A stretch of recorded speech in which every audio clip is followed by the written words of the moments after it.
आज मैं आपको IBS यानी इरिटेबल बाउल सिंड्रोम के बारे में बताने जा रही हूँ, जिसको हिंदी में हम संग्रहणी रोग के नाम से भी जानते हैं। ये पेट का एक ऐसा रोग होता है जो जनसंख्या के एक बड़े तबके को परेशान कर रखा है। जब दस्त रोग से पीड़ित होते हैं और गर्म चीज़ खा लेते हैं तो ये रोगी संग्रहणी रोग का शिकार हो जाते हैं। इन रोग में भोजन को पचाने वाला जो अग्नि होता है वो मंद हो जाता है, यानी सुस्त हो जाता है और पाचन शक्ति बहुत बिगड़ जाती है। पाचन क्रिया खराब होने से रोगी के द्वारा खाया हुआ भोजन जो भी खाते हैं वो पच नहीं पाता है। इस बीमारी में जो इंसान पीड़ित होता है उसकी जो बड़ी आंत होती है वो इफ़ेक्टिव हो जाती है। इस समस्या से पीड़ित व्यक्ति का पेट में दर्द होना, मरोड़ होना, सूजन, गैस, कब्ज, डायरिया होना, ये सारे IBS के मुख्य लक्षण होते हैं।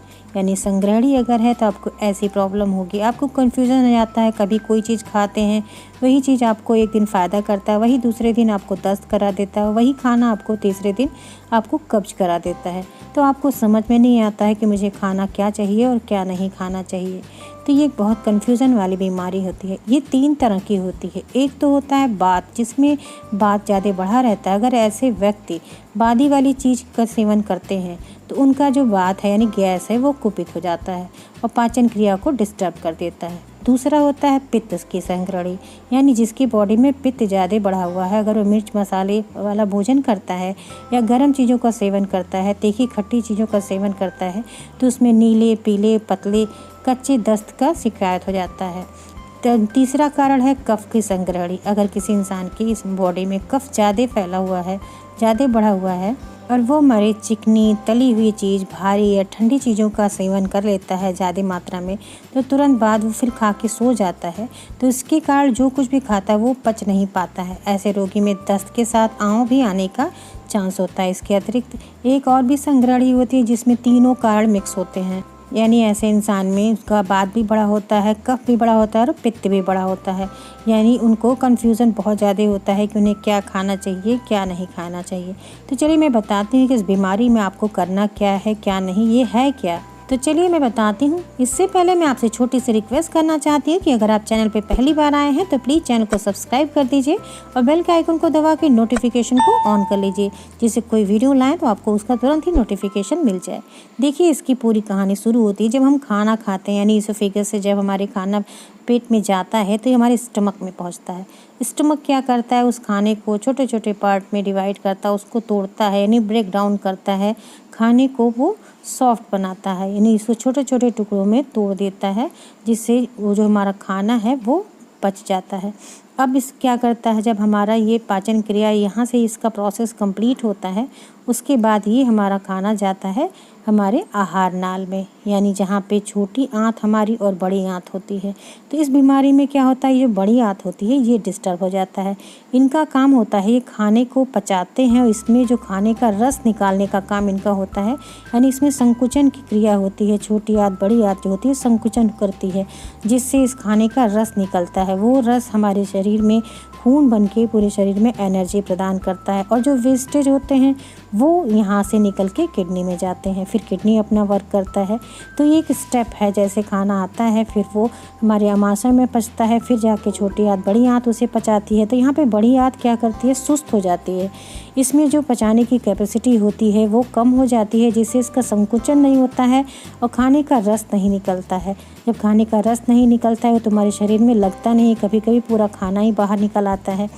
तो अब यहाँ से आता है किडनी में। किडनी उसको क्या करती है, फ़िल्टर करती है, यानी जो वेस्टेज होते हैं उनको बाहर निकालती है और फिर ब्लड के थ्रू हमारी बॉडी में जो भी एनर्जेटिक चीज़ होते हैं वो हमारी बॉडी में ब्लड के थ्रू पूरे बॉडी में हमको एनर्जी देता है, यानी विटामिन्स, मिनरल्स, और ये ब्लड के फॉर्म में पूरे बॉडी में हमें एनर्जी प्रदान करता है। तो खाने का प्रोसेस ये पूरा कंप्लीट ऐसे ही होता है। अगर हमारा बड़ी आंत डिस्टर्ब है तो ये प्रोसेस यहीं पे डिस्टर्ब हो जाती है, जिससे खाना हमारा सारा वेस्ट हो जाता है। तो कभी कब्ज हो जाएगा, कभी आपको लूज मोशन हो जाएगा, कभी आपको पता ही नहीं चलेगा पेट में हो क्या रहा है, दर्द, मरोड़, ये इसलिए होता है कि ये जो बड़ी आंत है जब ये वर्क नहीं करता तो इस पर जो हार्मफुल बैक्टीरिया होते हैं वो बहुत ज़्यादा बढ़ जाते हैं और हमारे जो गुड बैक्टीरिया होते हैं उनको भी ये संक्रमित करके वहाँ पे मारने का काम करता है। यानी गुड बैक्टीरिया भी वहाँ से डेड होने लगते हैं और बैड बैक्टीरिया का पूरा संक्रमण इस पर हो जाता है। यानी बड़ी आंत हमारी पूरी तरह से इन्फेक्टेड हो जाती है, जिससे हमारा खाना प्रॉपरली पचता नहीं है। तो कभी कॉन्स्टिपेशन हो जाए, कभी लूज मोशन हो जाएगा आपको, कभी पूरा खाना ही बाहर आ जाएगा। तो ये सारी दिक्कत होती है, इससे आपके पेट में दर्द, जलन, ये सारी प्रॉब्लम आपको होती है। तो IBS में आपको पहचानना चाहिए कि आपको जिस समय जैसा सिम्टम दिखे उस समय आपको उस तरह का खाना खाना चाहिए। इस बीमारी में बहुत कन्फ्यूज़न होता है कि पेशेंट को क्या दिया जाए, क्या नहीं दिया जाए, तो उनके लक्षण के आधार पे ही दवाइयाँ भी रिकमेंड की जाती है। IBS में बहुत ज़्यादा प्रॉब्लम ये होती है कि जो एंटासिड और एंटीबायोटिक खाते हैं उससे हमारी बॉडी के जो बैड बैक्टीरिया हैं वो तो ख़त्म होते हैं, साथ साथ हमारे गुड बैक्टीरिया भी पेट में से ख़त्म होने लगते हैं। तो आपको करना क्या है, आपको ऐसी चीज़ खानी चाहिए जिससे आपके पेट में जो गुड बैक्टीरिया हैं उनका ग्रोथ हमेशा बना रहे। जब वो बना रहेगा तो आपके जो इन्फेक्टेड बड़ी आंत है उसको भी धीरे धीरे ठीक करेगा। तो आपको खाने पीने का बहुत ध्यान देना है। तो चलिए हम आपको बताते हैं कि आपको क्या खाना चाहिए, क्या नहीं खाना चाहिए। तो सबसे पहले आप जानिए कि खाना क्या चाहिए आपको। अरहर है, मूंग है, मसूर की दाल, इनका पानी आप पीजिए। गाय का दूध, मक्खन, दही, घी, लस्सी, बकरी का दूध है, तिल का तेल आपके लिए फ़ायदेमंद होगा।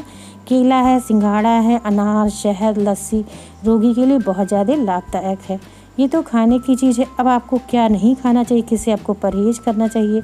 गेहूँ है, लोबिया है, उड़द है, जौ, मटर, धूम्रपान, पसीना निकालना, रात में ज़्यादा जगना, परिश्रम करना या मल मूत्र के वेग को रोकना, ये आपको बिल्कुल नहीं करना है। अब देखिए, आपको अपने पेट में गुड बैक्टीरिया को बढ़ाने के लिए आपको ज़्यादा से ज़्यादा दही है, लस्सी है, छाछ है, इन चीज़ों का सेवन करिए जिससे हमारे पेट में गुड बैक्टीरिया का ग्रोथ हो।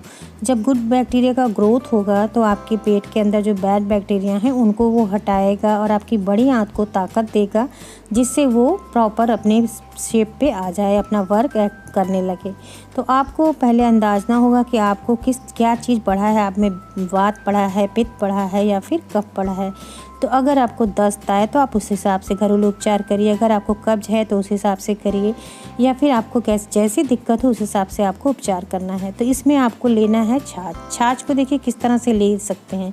एक तो है आप छाछ में हींग डाल के आप उसे, हींग के साथ उसमें थोड़ा सा भुना हुआ जीरा पाउडर भी आप डालिए, उसको आप ज़रूर सुबह सुबह खाली पेट लिया करिए।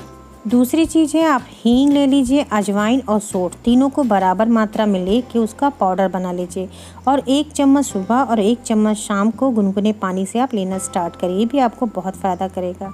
तीसरी चीज़ है करना है हरड़ लेना है और काला नमक, इन दोनों चीज़ों का पाउडर यानी हरड़ का पाउडर बना लीजिए, चूरन बना, इसमें थोड़ा सा काला नमक डाल के 1 गिलास पानी में उसे घोल के आप सुबह शाम पीना स्टार्ट करिए। इससे अगर आपको कॉन्स्टिपेशन कब्ज रहता है तो आपको बहुत राहत मिलेगी। और नेक्स्ट है और बेलगिरी ले लीजिए और सेंधा नमक, दोनों को आप बेलगिरी का पाउडर बना लीजिए। मार्केट में आपको ऑनलाइन मिल जाएगा बेलगिरी पाउडर, उसमें सेंधा नमक मिला के एक चूरन बना लीजिए। सुबह शाम उसको आप क्या करिए 1 चम्मच मट्ठे में डाल के आप उसे खाना स्टार्ट करिए, आपको इससे भी बहुत लाभ मिलेगा। पेट में गैस, मरोड़, दर्द रहेगा तो आपको बहुत राहत मिलेगी। नेक्स्ट है सूंठ और मिश्री, अगर आपको इसमें भूख नहीं लगती, इस बीमारी में भूख ख़त्म हो जाती है, भूख नहीं लगती, तो आप क्या करिए सूंठ का पाउडर बना लीजिए, घर में बनाइए, सूंठ ला के उसे कूट के इसका पाउडर बनाइए, उसमें मिश्री डाल लीजिए आप, धागे वाली मिश्री, उसको पीस के एक पाउडर बना लीजिए। सुबह शाम उसे आप खाइए, आप देखेंगे आपकी भूख लगने लगेगी, आपको खुल के भूख लगेगा, आप अच्छे से खाना खा पाएंगे। अब देखिए खाना तो आपको खाना है, लेकिन आपने देखा कि आपको गेहूँ भी कम से कम मात्रा में खाना चाहिए, क्योंकि जिसमें ग्लूटेन होता है जो आपको डाइजेस्ट नहीं होता है। इसलिए तो आप क्या करिए मल्टीग्रेन आटा आप उसकी रोटी खाया करिए जो आपको फ़ायदा करे।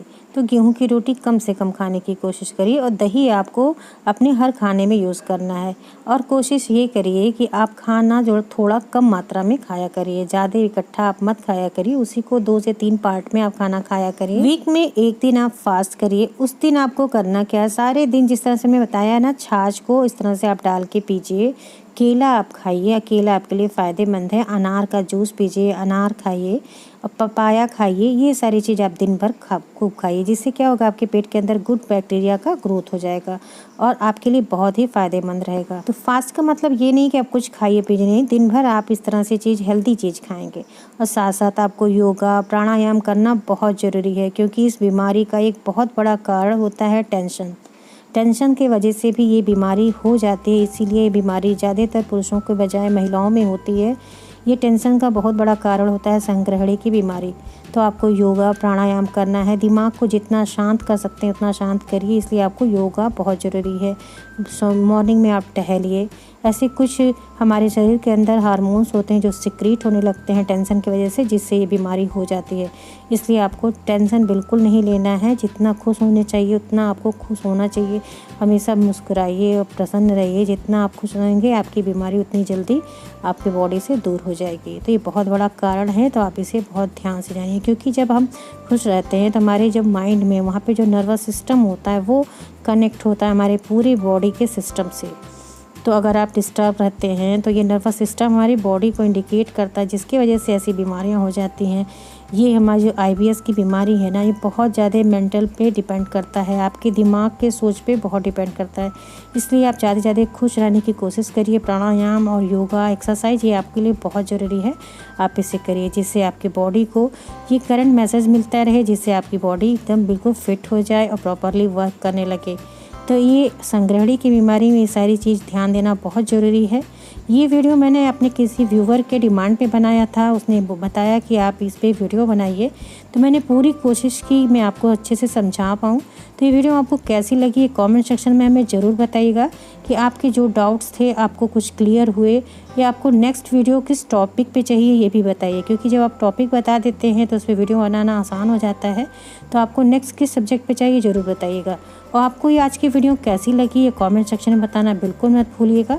अगर वीडियो अच्छी लगी है तो इसे ज़्यादा से ज़्यादा शेयर करिए, जिससे लोगों को भी इसका इन्फॉर्मेशन मिल सके। और वीडियो अच्छी लगी है तो अपनी लाइक दीजिएगा, क्योंकि आपके लाइक जो होते हैं हमारे लिए मोटिवेशन का काम करते हैं। इसी के साथ बहुत बहुत धन्यवाद। Thank you, bye bye, take care.